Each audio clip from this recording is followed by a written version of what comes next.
Hi everyone! Welcome to my channel. This is your Mami Inday, isang probinsyanan na nakatira sa bukid. Sa araw na ito ay magtatanim kami ng kalabasa at saka papaya. Habang naglalakad kami papunta ng taniman, hindi nawawala ang aking mga loyal companions. Ang mga aso ko ay laging nauuna, tumatakbo at naglalaro.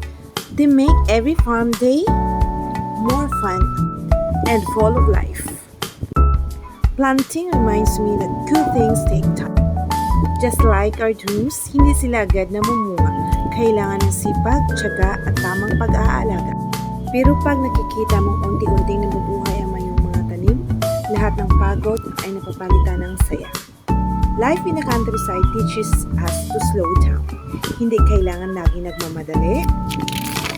Sometimes the happiest moments are simply walking through the farm. Feeling the breeze, hearing nature, and spending time with our beloved dogs. Every harvest is a blessing. Every sunrise is another chance to grow not only our crops, but also ourselves. If you are watching this, I hope this simple farm life gives you peace and reminds you that happiness doesn't always come from having more. Sometimes it's found in the simple things.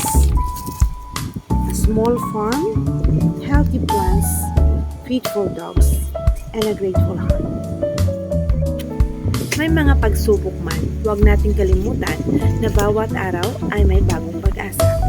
Huwag susuko sa mga pangarap, tulad ng halaman, kailangan lang nating patuloy na lumago kahit mabagal ang proseso.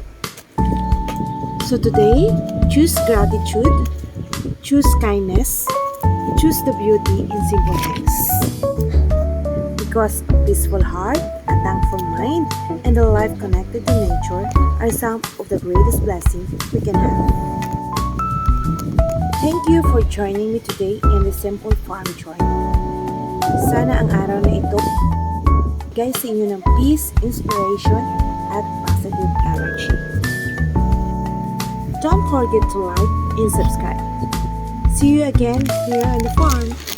God bless us all.